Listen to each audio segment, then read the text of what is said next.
Well, that was pretty awesome, wasn't it? Uh, we are in our second week of this series for the community, and we're really glad that you're here to listen to what God has in store for this church. I'm going to begin this morning with our mission statement. I want all of us to read this out loud together. Would you join me?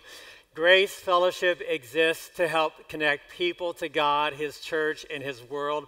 This statement has guided us for 26 years and it will continue to do so, particularly over these next 3 years in a very particular way. So I'm going to direct your attention back to the screens. The video you're going to watch is going to outline the initiatives of this campaign, as well as giving you some very compelling arguments for why you need to be a part of this. So again, watch the screens, and I'll come back in a few moments.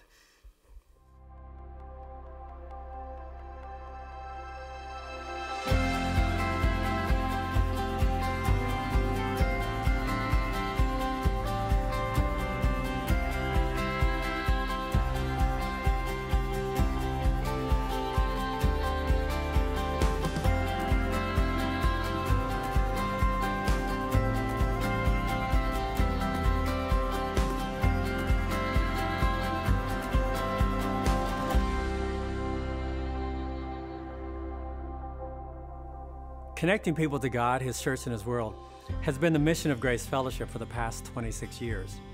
For a generation, we have been seeking to live out the gospel in our communities by building bridges of connection with those far from God. We believe that the gospel of Jesus transforms lives and changes communities. We believe that the church is the only hope for a broken world and the fractured families in our communities. And we believe that God has planted us in this particular place and time for this particular purpose, to love and serve the community with the gospel by doing things few churches have ever done.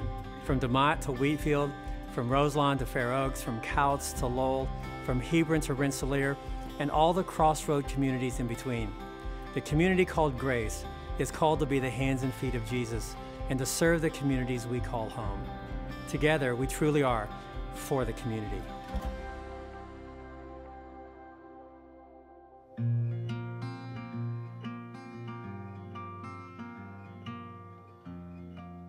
Hi, my name is Joanne DeFries, and my husband Mike and I have been attending Grace for 5 years now.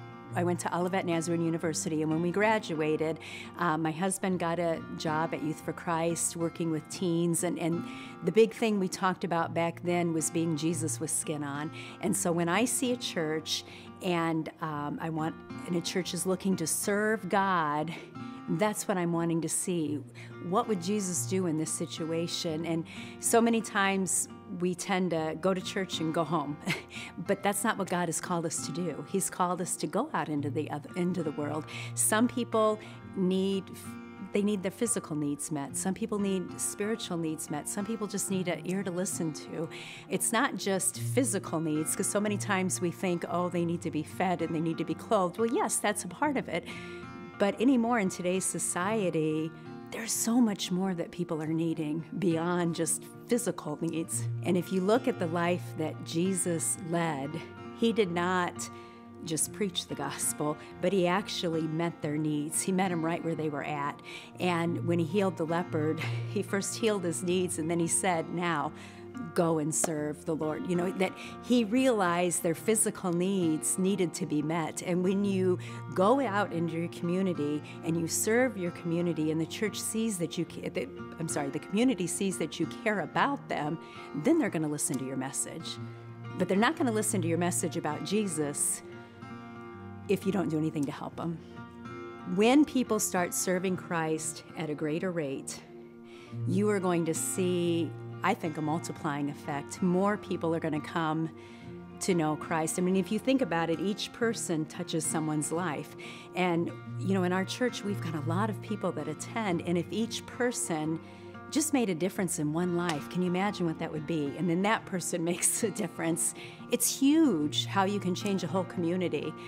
But it starts first with yourself, you know, getting yourself right where you need to be, and then your family, and then your community. I mean, just moving out. But if each person touches one person's life, it's amazing the difference you can make in a community.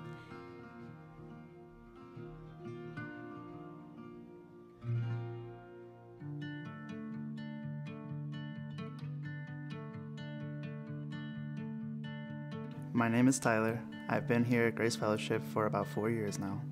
I was raised Catholic, and there were some things said in that Catholic church that kind of turned me away from religion a little bit. Like, I didn't stop believing, but I just didn't know what to believe for a while.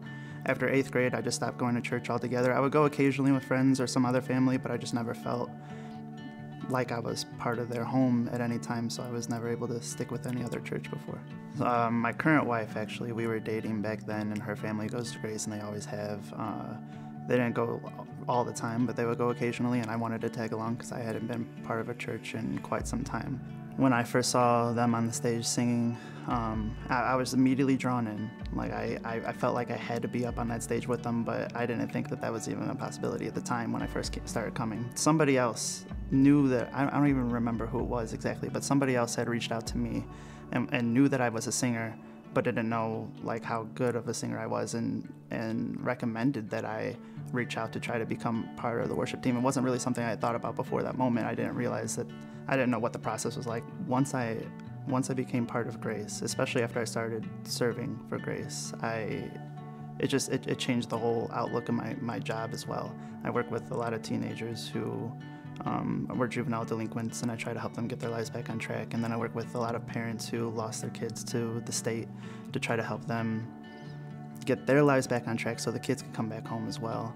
Being able to be connected to God at this level helped me so much in my journey through my career as well, because it's just, I feel like I'm bringing something else to the table. I'm helping people in ways that I never thought I could help them before. I think that the community would tend to come together more and help each other more as well when a church cares about them. There's always going to be people in need, and there's always going to be a lack of those services provided, so anything that the church can do to help is obviously going to make a difference in their lives.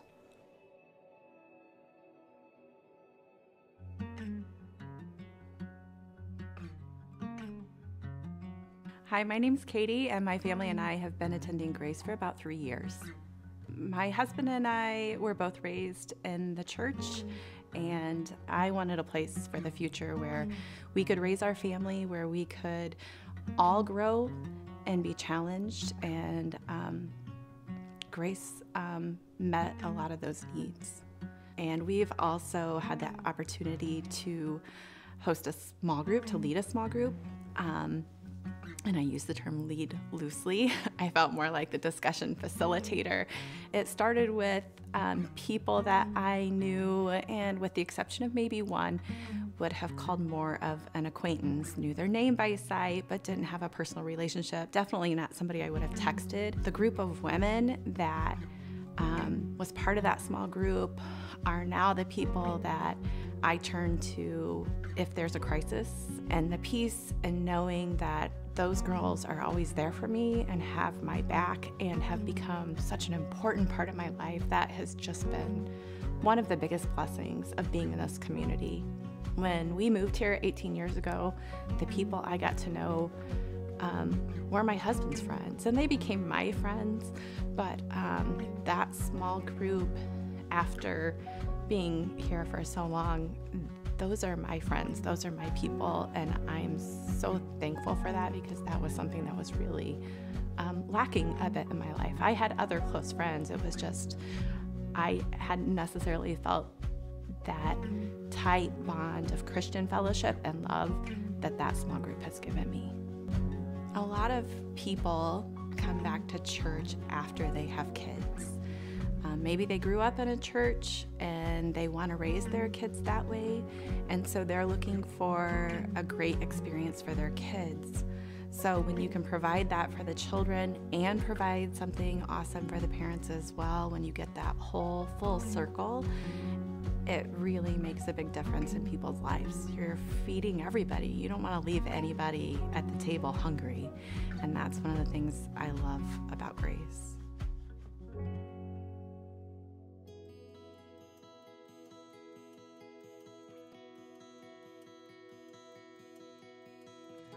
There's no doubt that God has been in every work that we've put our hands and feet to.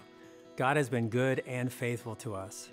Over the past few years, we've sensed this transitioning and wondering what the next generation of Grace Fellowship will look like. Looking back at what we've done, our leadership has sensed that there's even more that we could do in the future with what God has given us. To that end, we are beginning an initiative called For the Community. This work begins a new way for us to reach our area like never before. Simply put, this is about the gospel, the community, and you. The community you live in, the neighbors you live by, and the friends and family you live with. In order to do what we've never done, we've got to take some bold steps together. Here's what we have planned. First, we want to provide an indoor play space for children and families to utilize throughout the year, functioning as a community center of sorts. This new facility would provide a safe and inviting place for those who live in our area to gather for fun and fellowship at little to no cost to them. This kind of facility is currently not available in our area, so the impact would be substantial.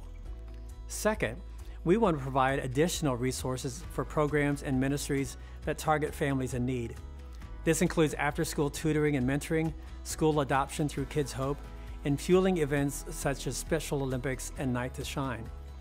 Finally, we will undergo renovations to our existing building to make it a more conducive third space for community building and engagement.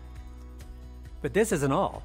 At the end of our 3-year campaign, we want to be poised and ready to expand this vision to include master planning our 40 acres next door to fund ongoing ministries to the under-resourced and transitional segments of our society. These bold steps allow us to continue what we started years ago, leaving a legacy in Jesus' name. To the first generation of Grace, I want to encourage you. You are leaving a legacy by investing in the future. And to the next generation, you need to know that you have a legacy of faithful followers on which to build a very exciting future. Together, we can build the kingdom in our communities for our communities.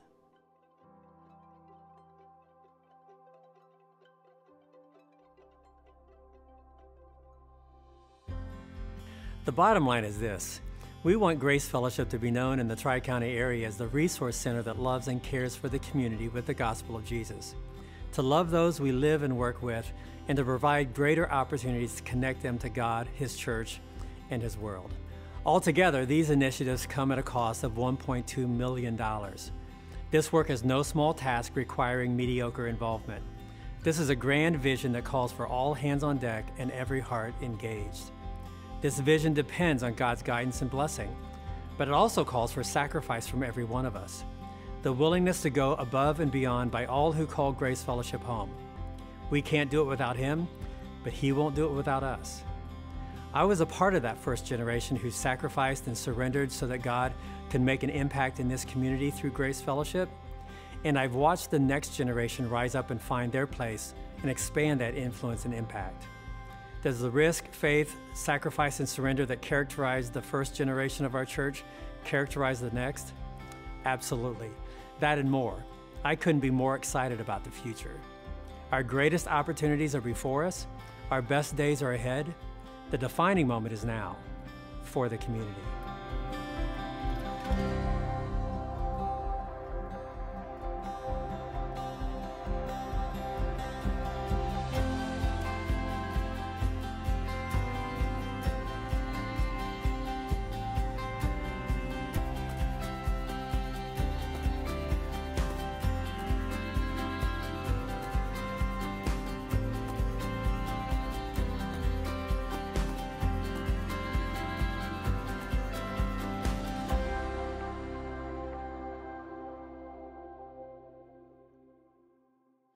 Okay, so next week, Grace Fellowship, I'm going to ask everyone, now if you're a visitor, we're really glad that you're here so that you can get a taste of what Grace Fellowship has in store for them. But if you're a part of Grace, this is a family moment, so we're talking to the Grace family here. I'm going to ask you next week to make a 3-year financial commitment above and beyond your regular giving to fund and to be involved in this initiative.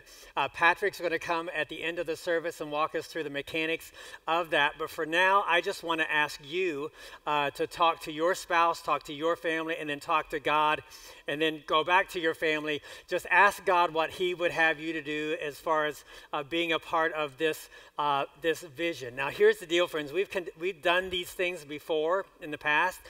You're sitting in one of the fruits of a campaign. People gave millions of dollars to provide this space for us to worship and fellowship.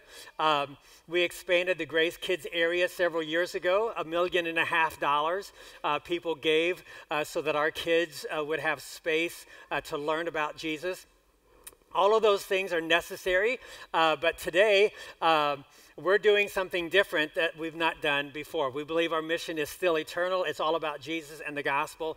But two things I want to say about this. First of all, the first two campaigns were largely about us. As I said, we built the auditorium, we expanded Grace Kids. All of that was good and necessary. This campaign is not about us at all. It's all about loving and serving the community in ways that meet the needs of the families in our community. The indoor park, the mentoring and the tutoring services, the Night to Shine, these are all opportunities to come alongside families in our community with the hopes of opening conversations and spiritual connections to lead more and more people to Christ. That's number one. Number two, our previous campaigns mainly built buildings. This campaign is all about building disciples because we cannot do what we're setting out to do without everyone engaged in what's happening.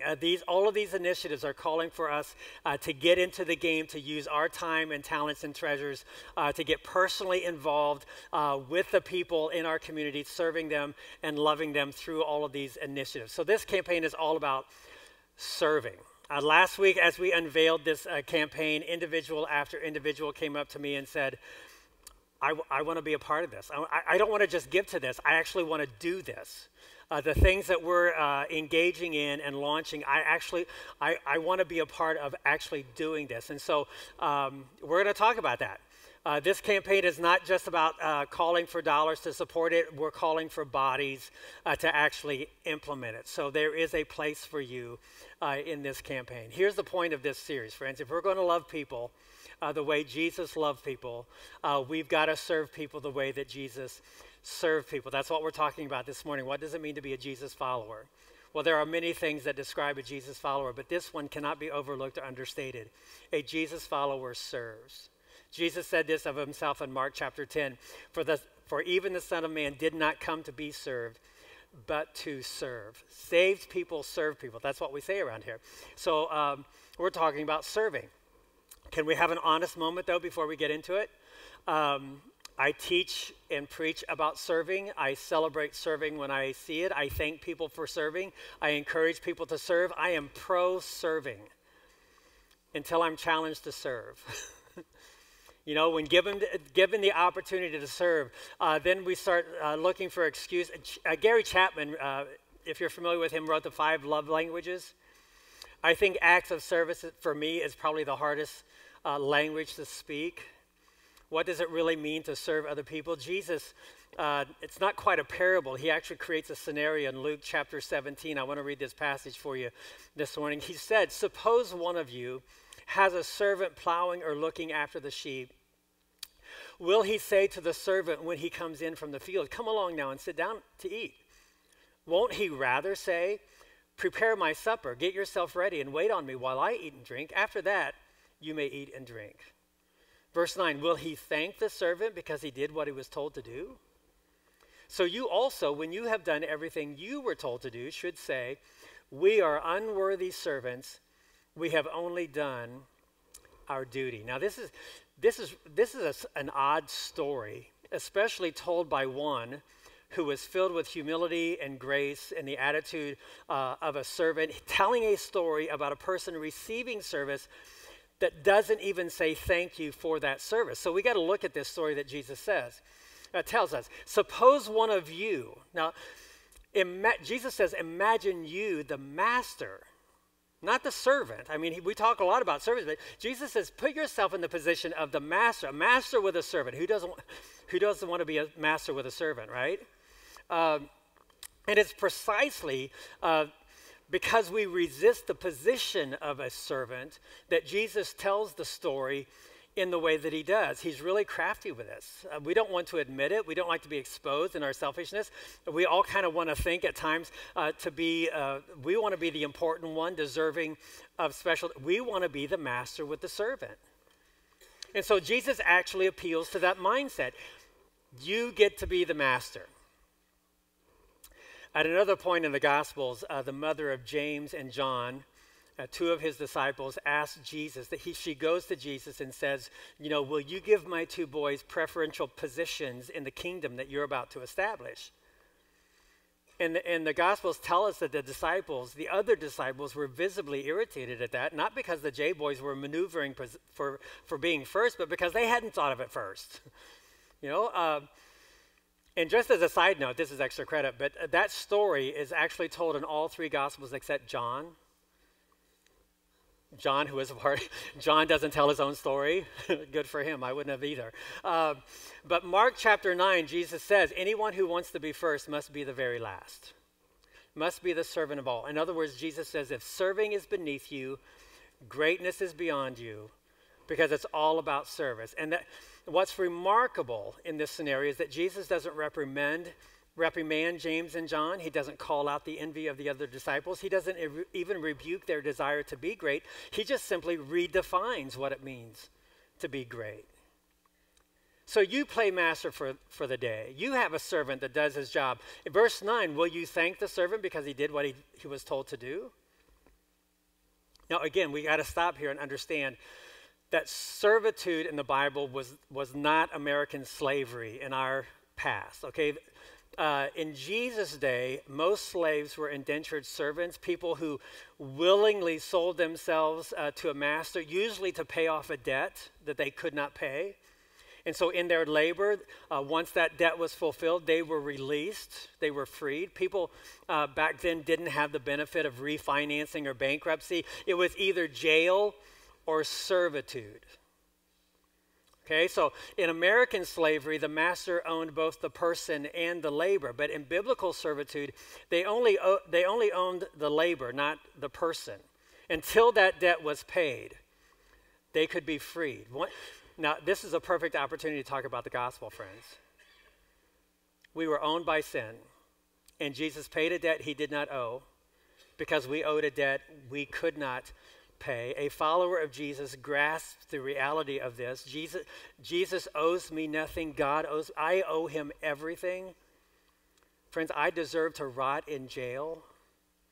And the good news is that Jesus set me free. He paid my ransom. He paid my debt. You got to think about this. Have you ever taken issue with God because things didn't go the way you wanted? Don't raise your hand because we would all raise our hands. Here's the bottom line, friends. If God never did anything for you except free you from hell, he would have already done far more than you ever deserved. And so anything good that you have in life, anything else that God has given you, should never engender a spirit of entitlement, but one of joy and gratitude and generosity. Which means that, getting back to the story, Jesus appeals to our, temptation to always want to be first, and then he identifies with this attitude that, does a master thank a servant for doing what a servant does? Why would a servant even expect preferential treatment for doing what he was told to do? There's no points earned for doing your job. Masters don't put up with entitlement, like you should be rewarded for doing something that you were expected to do. Parents, does that not annoy you to no end? Is it just me? I cleaned my room like you told me to. What do I get? Seriously? You did what you were expected to do. You did it against your will. You did it with a bad attitude, and now you want a prize? How about you get to live in that room for one more week, and we'll just see how it goes. Worthless children. Okay. Seriously, if all of us, because we're all children, if we could just replace this sense of entitlement with an attitude of gratitude, it might just change our lives, don't you think? To realize that what Jesus has done for us, that he owes us nothing, and yet he has given us everything. So Jesus, he's painting this picture that everyone agrees with. No master is going to thank a servant for doing what a servant is supposed to do. There's no entitlement in serving. He's appealed to our mindset. He's identified with our attitude. Now he turns the table. Verse 10, so you also, when you have done everything you were told to do, should say, we are, what? Let's say it together. 1, 2, 3. Unworthy servants. We have only done our duty. In other words, followers of Jesus, you're not the master, you are the servant, following the one who served, following the one who laid down his life, who gave up his authority and his power to serve. What's interesting, Luke records this story immediately before the story of the 10 lepers. Joanne mentioned it in her interview. 10 lepers call out for Jesus to help them, to heal them, but Jesus does not give them a healing. He gives them a command. If you go to Luke 17 and read this story, he told them, go show yourself to the priest. He didn't heal them. It was in the obedience to the command, because servants don't bargain, they obey. It was in the obedience that they received the blessing. Jesus came to serve, takes on the form of an unworthy servant, not in the low self-esteem sense of the word. Jesus was totally comfortable with who he was. Jesus was the servant who did what his Father called him to do, regardless of the response of those he served. Again, friends, if we're going to love people the way Jesus loved people, we have to serve people the way that Jesus served people. What does it mean to follow Jesus? It means that we put aside our privilege, we put aside our preferences, we put aside our sense of entitlement, our need to be recognized and rewarded, and we just serve. We just serve. Now, I said this last week, I'll say it again. Some of you are looking at the initiatives that we have planned in this campaign, and you're thinking, what am I going to get out of that? I'm too old to play in the park, and I don't even have kids that need special services. Dallas Willard said this years ago. One of the signs of spiritual maturity are thoughts that no longer occur to you. What does that mean? Well, let me give you an example of that. Anyone who has struggled with addictive behaviors, that first day of sobriety for an addict feels very heroic. Just to get through that first day, an entire day, without drinking or drugging or looking at porn or whatever is controlling your life, is a major milestone in your life. But in those early days, you are consumed with working the steps and staying accountable and maintaining limits. You're reciting the steps to some days you can't get through a single day without working your recovery actively. But at some point, after a long process of diligence and discipline and hard work, the program of recovery gives way to the lifestyle of recovery. You know what I mean? Spiritual maturity is like that. Like the child who cleans their room under duress. I don't know how this happened, but now they're an adult and they keep their house clean for free. And you don't have to remind them to do that. Spiritual maturity is like that. Like the child who fights you every night to brush their teeth. For some reason they grow up and now it's just a part of their routine. Spiritual maturity is like that. Like the addict who couldn't make it through the day without reciting the steps verbally, now lives out those steps as a part of his DNA. Spiritual maturity is like that. Like a servant who was always looking for recognition or reward or something to come back his way, now he just serves because that's what a servant does. He just, regardless of the response, he's just going to serve.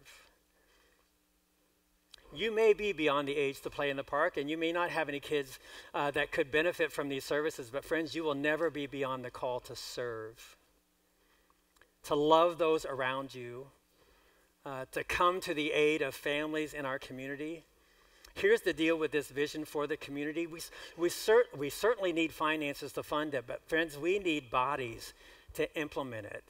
We're going to ask for funding next week, and then throughout the next 18 months, we're going to ask for servants to just do what servants do, to volunteer, to come alongside, to help, to provide opportunities for our community to connect to God, his church, and his world. And you know what servants will do? They will serve. They will serve with joy and gratitude. They will serve regardless of the response, the recognition, or the reward they receive. They will serve because they will serve in the attitude of the one we follow, the greatest servant who offered the greatest service. So again, I just want you to pray. And I want you to talk to God about how he would have you be a part of this campaign. Not only in the finances to fund it, but in the volunteer involvement to love and to serve our community well. So would you pray with me? Father, we thank you so much. We are overwhelmed that you've done for us what we do not deserve. And yet it is still so tempting for us to fall into this sense of entitlement that in whatever we do and whatever way we serve, we should be recognized or rewarded for it. And yet you laid down your life for those who didn't even appreciate it, didn't even say thank you. So Father, may we have that heart, and may we live out that attitude. We're just unworthy servants doing what we've been called to do. And may we glorify you in doing it. In Jesus' name we pray. Amen.